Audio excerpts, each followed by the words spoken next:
would you do if the people you were about to call family mocked the one person you loved most? Someone who wasn't even alive to defend herself. Because that's exactly what happened to me. At my rehearsal dinneries the night before my wedding, my fiancée and her parents made cruel, disgusting jokes about my late mom. So I stood up, looked around the room, and ended it. Right there. No regrets. I'm 33, and up until a few months ago I was engaged to someone I truly believed I'd spend the rest of my life with. Her name was Emma. We met 6 years ago at a friend's backyard cookout.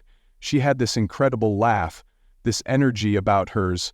He was charming, quick-witted, and honestly, I fell hard. A year ago, I proposed. It felt right. She felt right. But in hindsight, I wasn't just marrying Emma. I was marrying into her family, too. And that's where things started going wrong. Her parents, Robert and Susan, were a lot. Loud, controlling, always the center of attention. I used to think it was just their way. You know, some families are like that. But over time it became clear this wasn't quirky, it was entitlement, judgment, cruelty even.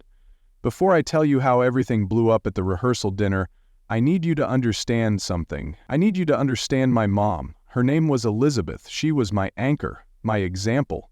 She passed away 2 years ago after a brutal battle with cancer. And even in her darkest moments, she was the kind of person who still showed up for others. Quietly, without asking for anything in return. That included Emma's family, by the way. She helped them. Financially, emotionally, she even co-signed a loan when their business was about to collapse.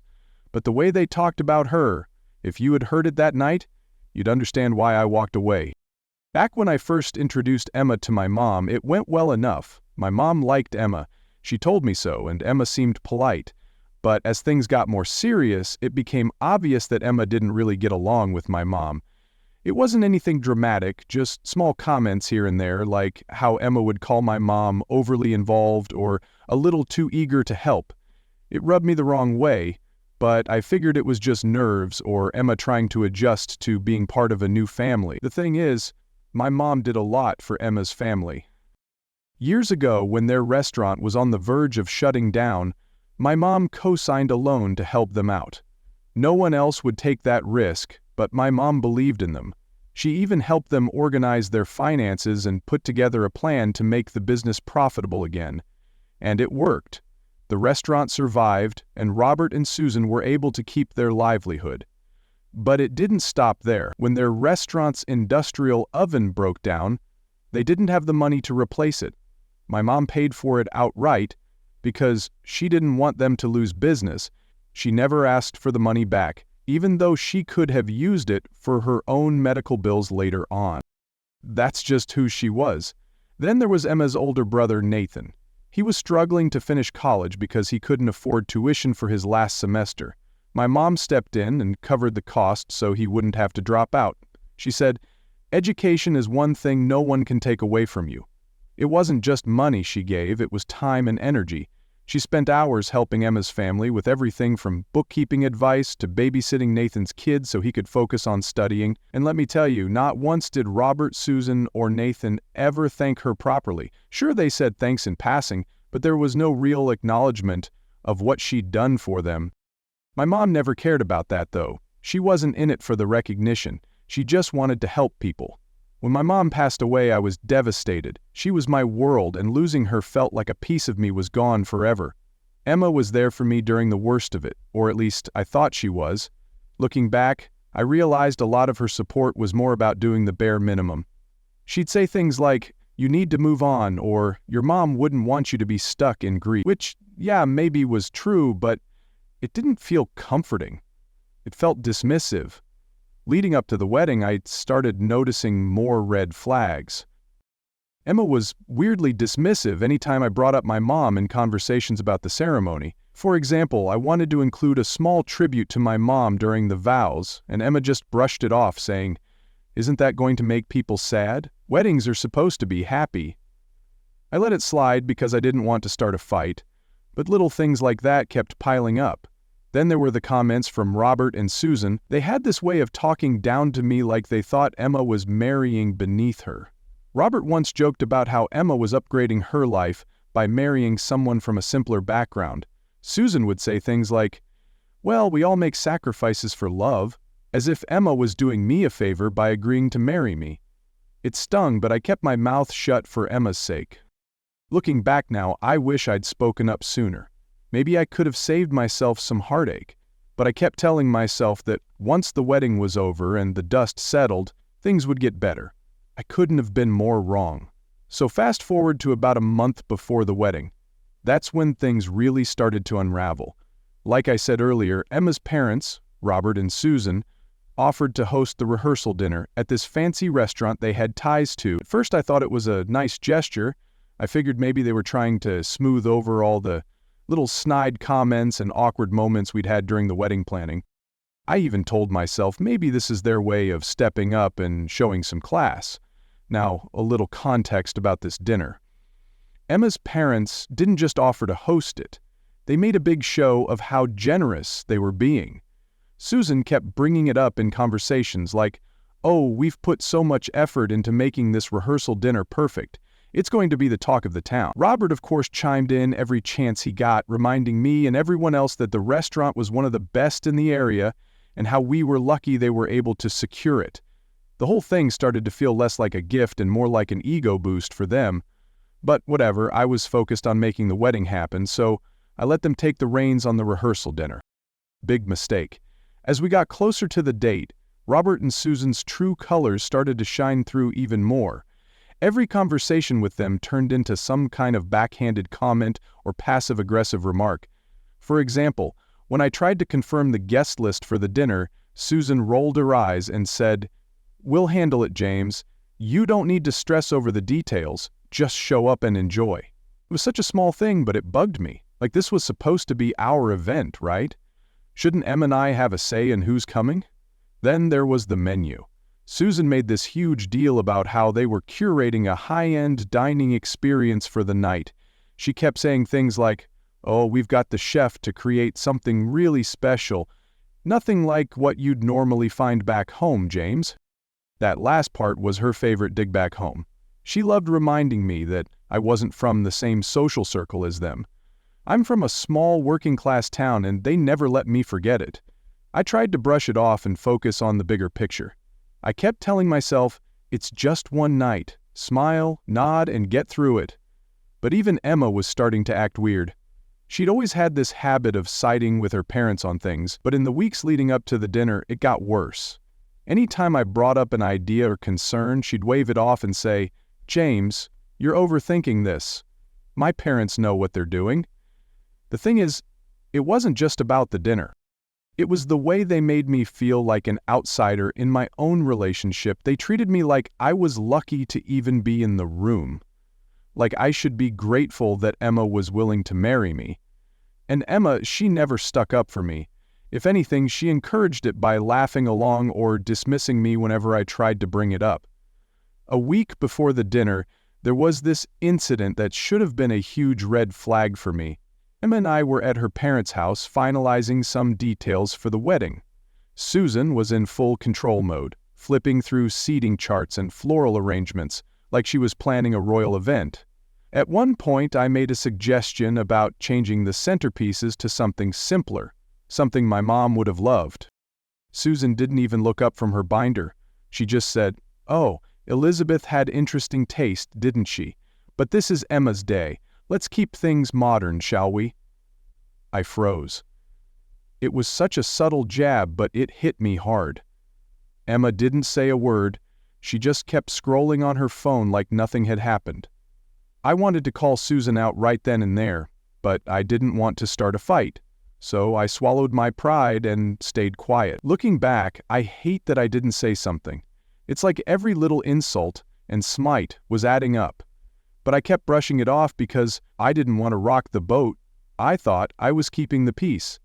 The day of the rehearsal dinner finally arrived, and I could already feel the tension in the air. Emma and I drove to the restaurant together, and I tried to make small talk to lighten the mood. She was quiet, though, scrolling through her phone and barely responding. When I asked if she was excited, she just shrugged and said, "It's just a dinner, James. Don't stress." Just a dinner, right? When we got to the restaurant, Robert and Susan were already there, acting like they owned the place. Robert was standing by the entrance, shaking hands with guests as they arrived, while Susan was busy giving instructions to the staff. The whole thing felt more like a corporate event than a family gathering. The restaurant itself was over-the-top fancy, white tablecloths, chandeliers, the whole 9 yards.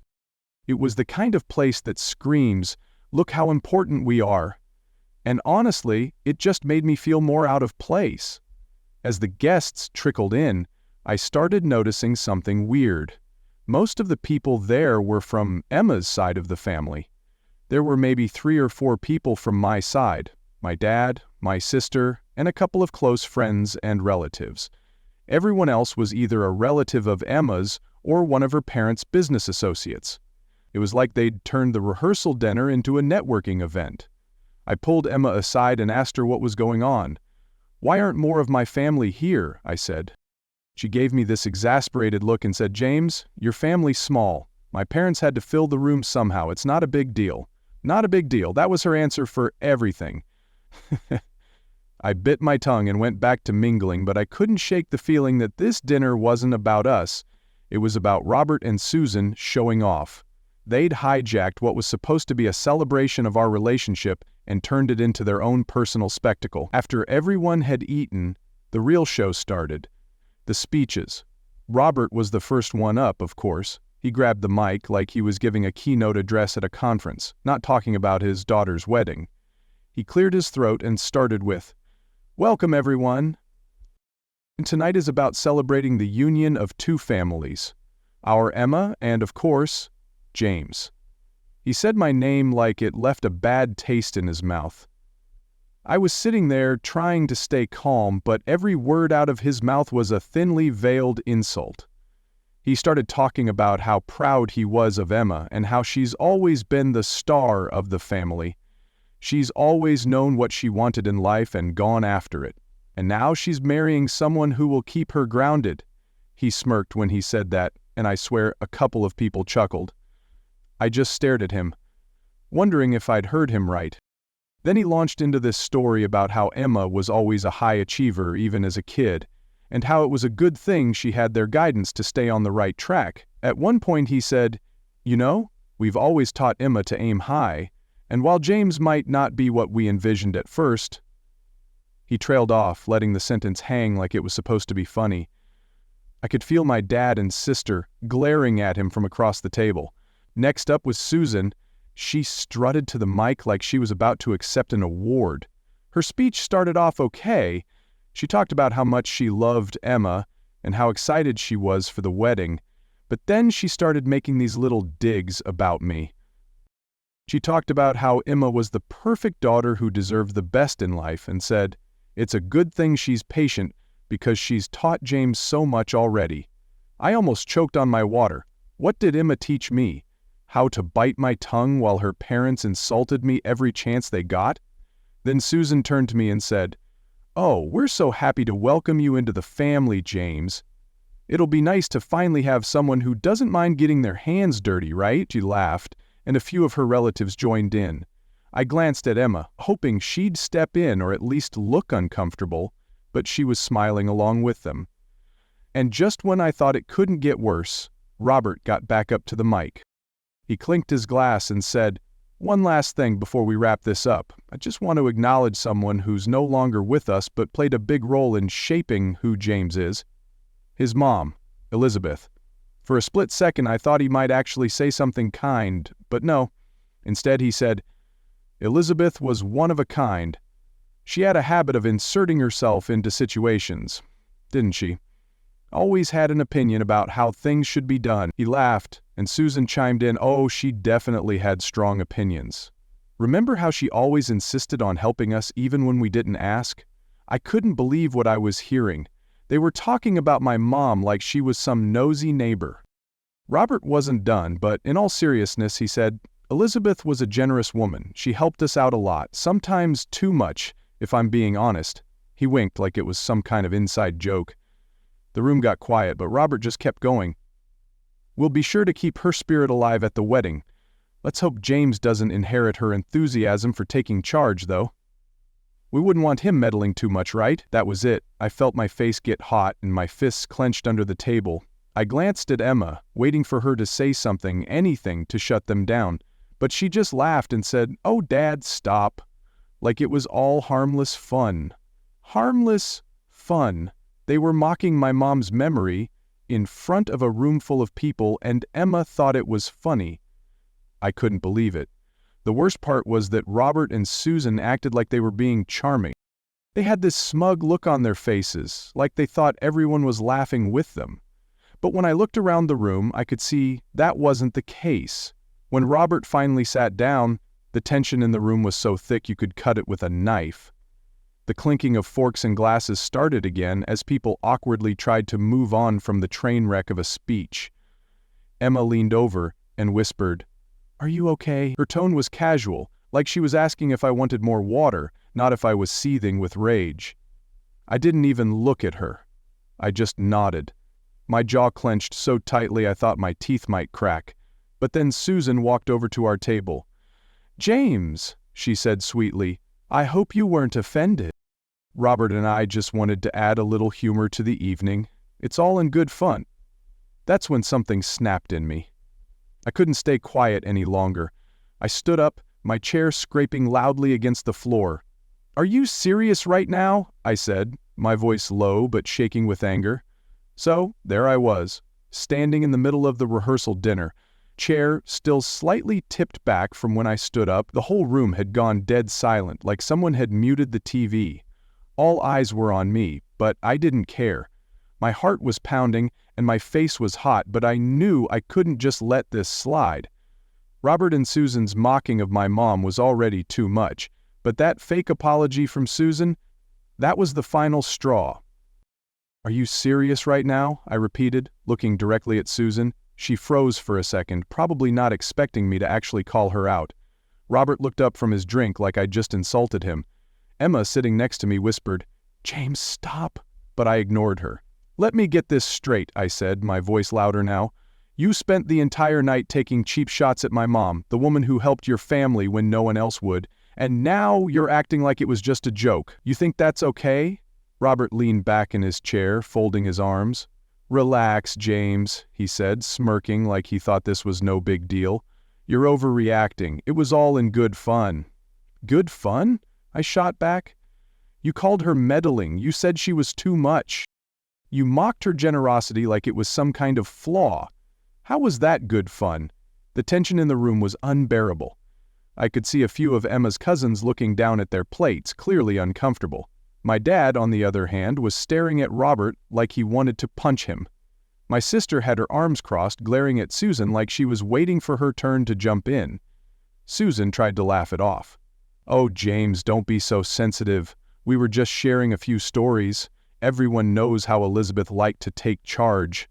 I couldn't believe what I was hearing. "Take charge?" I said, my voice rising. "She helped you? She saved your business when you were about to lose it. She paid for your oven repairs, your patio remodel, and your son's college tuition. And this is how you repay her? By turning her into some kind of joke at a rehearsal dinner." Robert sat up straighter, clearly annoyed now. "All right, that's enough," he said, trying to sound authoritative. "We didn't mean any harm, but if you're going to throw a tantrum about it, maybe you're not ready for marriage." That comment showed just how little respect he had for me, or for my mom for that matter. Emma finally spoke up, tugging on my sleeve. "James, can we just go outside and talk, please?" I pulled my arm away. "No, Emma, we can't. Not until your parents understand how disrespectful they've been." Susan sighed dramatically, like she was the victim in all this. "James, this is supposed to be a happy occasion. You're ruining the evening for everyone." "I'm ruining the evening?" I said, my voice shaking with anger. "No, Susan, you ruined it the second you decided to trash my mom in front of everyone." "And Emma, you just sat there and let it happen." Emma's face turned red. "I didn't know they were going to say all that," she said defensively. "But you laughed," I shot back. "You laughed at every single insult. You didn't even try to stop them." At this point, the whispers in the room started picking up. People were leaning over to each other, murmuring about the scene unfolding in front of them. I could feel the weight of their stares. But I didn't care. This wasn't about them. This was about standing up for my mom. Robert stood up, clearly fed up.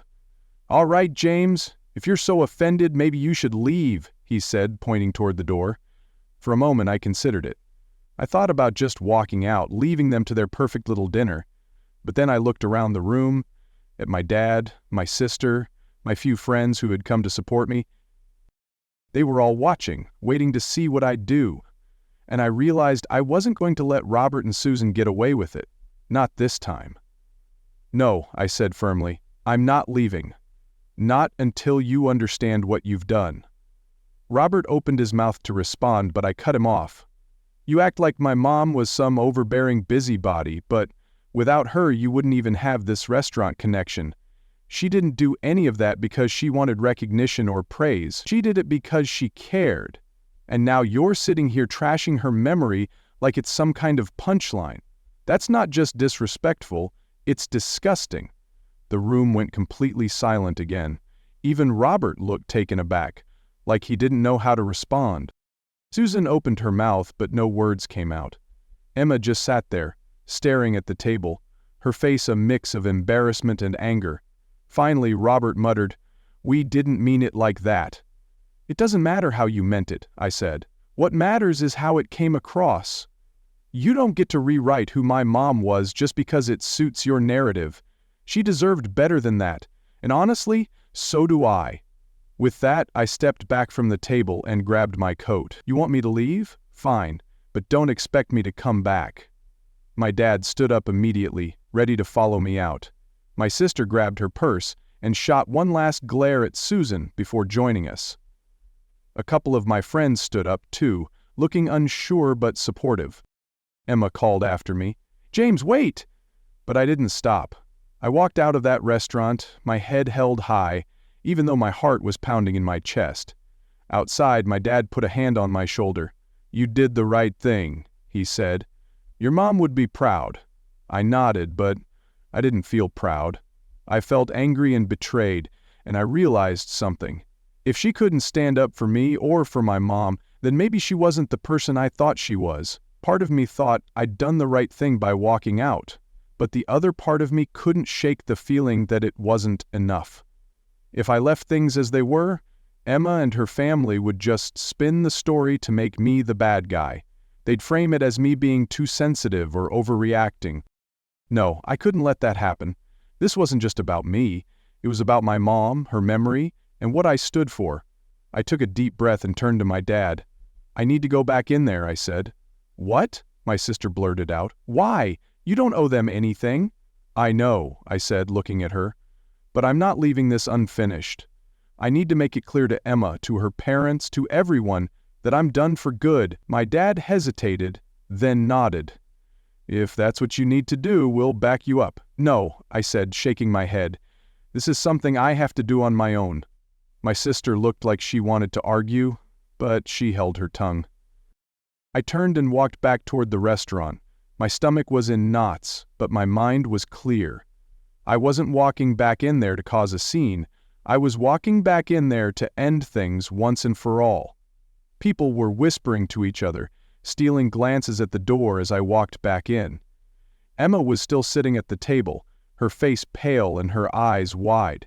When she saw me, she stood up. "James," she said, "what are you doing?" I ignored her question and walked straight to the front of the room where Robert and Susan were still seated, looking far too pleased with themselves. Robert raised an eyebrow as I approached, clearly not expecting me to come back. Susan gave me that same fake sweet smile she'd been using all night. "Back so soon?" Robert said, his tone dripping with sarcasm. I didn't bother responding to him. Instead, I turned to face the entire room. "Excuse me, everyone," I said loud enough for the whole room to hear. The murmuring stopped instantly, and all eyes were on me again. My heart was pounding, but I kept my voice steady. "I have something I need to say." I glanced at Emma, who was now standing frozen by the table, her hands clasped tightly in front of her. I know this isn't the time or place anyone expected for this, but after what's happened tonight, I don't see any reason to wait." I took a deep breath and continued, "This wedding is off." The room erupted. Gasps, murmurs, and the scraping of chairs filled the air as people turned to each other. Emma's jaw dropped and her hands flew to her mouth. "James, no!" she whispered. But I held up a hand to stop her. The room was dead silent now. Even the waitstaff had stopped moving, standing frozen in the corners of the room. I turned back to the rest of the guests. "This isn't just about tonight," I said. "This is about the kind of family I'd be marrying into. A family that doesn't respect me, doesn't respect my mom, and doesn't respect the values I was raised with. I can't and I won't spend the rest of my life being treated like this." Robert finally found his voice.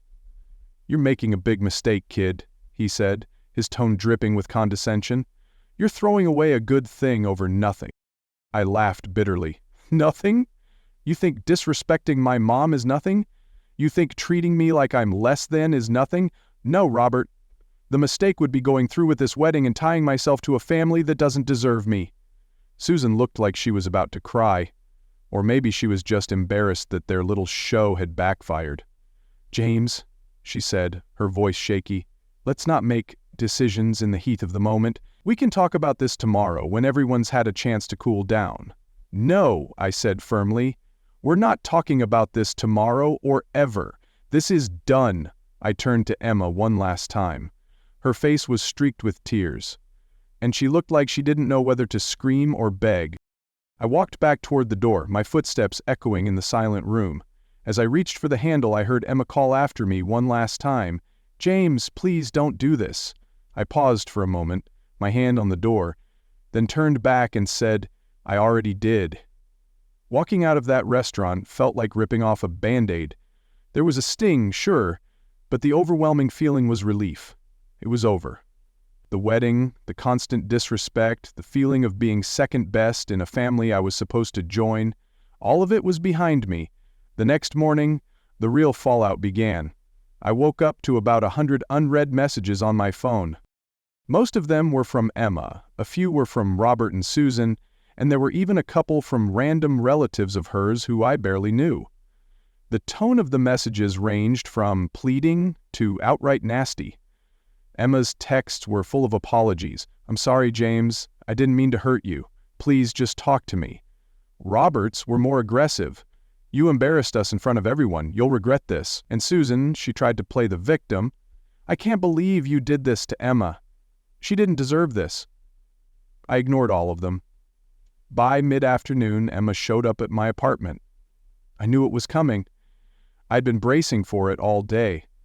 But that didn't make it any easier. When I opened the door, she looked like she hadn't slept. Her eyes were red and her face was blotchy from crying. She was still wearing the dress from the night before, like she'd gone straight home and cried herself to sleep.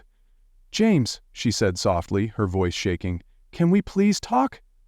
I crossed my arms and leaned against the doorframe. "What's there to talk about, Emma? I made myself pretty clear last night." She flinched like I'd slapped her, but she didn't back down. "I know you're angry, and you have every right to be," she said. "But we can fix this. We can work through it." I shook my head. "You don't get it, do you? This isn't something we can just work through." She wiped her eyes with the back of her hand, her voice cracking as she said, "I was scared, okay? I didn't know what to do." "Scared of what?" I asked, my frustration boiling over. "Scared of upsetting your parents? Scared of making a scene?"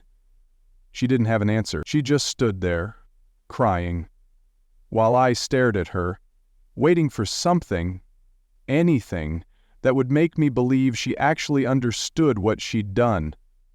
But nothing came. Her eyes widened and she took a step closer. "Please, James," she whispered.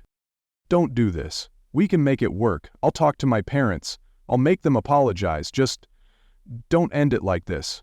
I shook my head again. "It's not just about your parents, Emma. It's about you. Last night showed me exactly who you are, and I can't unsee it. I deserve better than this." She stared at me for a moment, her face crumpling as the reality sank in. One Saturday afternoon, I was cleaning out my mom's old keepsake box. It was something I'd held on to ever since she passed. Inside were things like her favorite necklace, a pair of earrings she used to wear to church, and a small, delicate locket with a picture of my grandmother inside. That locket had been in my family for generations, passed down from mother to daughter, and my mom had given it to me before she passed. She said, "One day, you'll know the right person to give this to." I'd kept it tucked safely in the box ever since. It wasn't just a piece of jewelry, it was a piece of her, of our family history. But when I opened the box that day, the locket was gone. At first I thought I was imagining things. I tore the box apart, carefully, searching through every corner, but it wasn't there. I checked the drawers where I kept the box, the shelves, even the floor around it. Nothing. My heart sank as the realization hit me. Someone had taken it. The only person who'd been in my apartment recently, besides my family and close friends, was Emma. My stomach churned as I pieced it together. She'd come over a few days after the breakup to drop off the engagement ring. She'd asked to use the bathroom before she left, and I'd thought nothing of it at the time, but now it all made sense. I grabbed my phone and texted her, "Did you take the locket from my mom's keepsake box?" A few minutes later she replied, "What are you talking about?" I didn't buy it for a second. You know exactly what I'm talking about. The locket my mom left me. It's gone. You're the only person who's been in my apartment recently. Did you take it? She didn't respond right away, but when she did, her message made my blood boil. I borrowed it because I wanted to keep a piece of her with me. I thought it would help me feel closer to you. Borrowed? She borrowed it without asking, without even telling me. I couldn't believe the audacity. I called her immediately. When she picked up, she sounded defensive, like she was the victim in all of this. "James, it's not a big deal," she said. I was going to give it back. "Not a big deal," I snapped. "That locket has been in my family for generations. It's not some trinket you can just take because you feel like it. How could you even think that was okay?" "I just wanted to feel connected to you," she said, her voice trembling, like she was trying to play the sympathy card. "I didn't think you'd notice." "Of course I'd notice," I shouted. "It's my mom's. And the fact that you didn't think to ask me first makes it even worse." She started crying at that point, but I wasn't in the mood to comfort her. "Where is it?" I demanded. "It's at my parents' house," she admitted through sobs. "I didn't want to lose it, so I left it there for safekeeping. That was the last straw. You took something that didn't belong to you, something that means more to me than you'll ever understand, and you just left it at your parents' house? Are you kidding me?" "I'm sorry," she whispered. "Sorry doesn't cut it," I said, my voice cold. "I'm coming to get it now." An hour later, I was pulling up to Robert and Susan's house. My anger had only grown during the drive, and by the time I knocked on the door, I was ready to explode. Susan opened it, her fake sweet smile fading when she saw the look on my face. "James," she said cautiously, "what are you doing here?" "I'm here to get my mom's locket," I said bluntly. "Emma told me it's here." Susan's face shifted into a mix of confusion and annoyance. "Emma took a locket? Why would she—" I interrupted. "Just get it." She narrowed her eyes but stepped aside to let me in. A few minutes later, Emma came downstairs, holding the locket in her hand. Her eyes were red and her face was blotchy, but I didn't care. All I saw was the locket dangling from her fingers like it was nothing. "Here," she said, holding it out to me. I snatched it from her hand and inspected it, making sure it was the same one. When I was satisfied, I stuffed it in my pocket and turned to leave. "Oh, James, wait," she said, her voice desperate. "I didn't mean to upset you. I was just trying to—" "Save it," I said, cutting her off. "You stole from me, Emma. From my mom. Like what you'd already done wasn't enough." Her face crumpled, and she started crying again, but I didn't stop. I walked out the door, slamming it behind me. In the days that followed, I blocked her number, deleted her messages, and cut off every possible way for her to contact me. I was done with her, her family, and all the drama they brought into my life. Calling off the wedding had been hard, but this was the final nail in the coffin. And as tiring as it was, it also felt like closure. I'd stood up for myself, for my mom, and for the values she'd instilled in me. I knew I'd made the right choice, and for the first time in a long time, I felt at peace. As weeks passed, I began rebuilding my life, focusing on my career and reconnecting with friends who had stood by me. I kept my mom's locket close, a reminder of her love and the strength she taught me. I started volunteering at a local charity, something my mom would have loved, and it gave me a sense of purpose. The pain of the breakup faded, replaced by a quiet confidence that I had honored my mom's memory and chosen a path true to myself. Each day brought new clarity, and I found solace in simple routines. I knew she would have wanted me to move forward, not in anger, but with the same kindness and resilience she embodied. If this story hit close to home, if you've ever stayed quiet when someone crossed a line just to keep the peace, then let this be your reminder: silence doesn't protect love, it often buries it. Sometimes, standing up for the people we love means walking away from those who don't deserve them in the first place. If you found meaning in this, share it. Someone out there might need the courage to do the same. And if you want more stories that make you feel, that remind you what loyalty, love, and respect truly look, make sure to hit like, subscribe, and turn on notifications. There's more coming, and you don't want to miss it. Because sometimes walking away is the most powerful way to say, I still carry love, but now I carry it for myself too.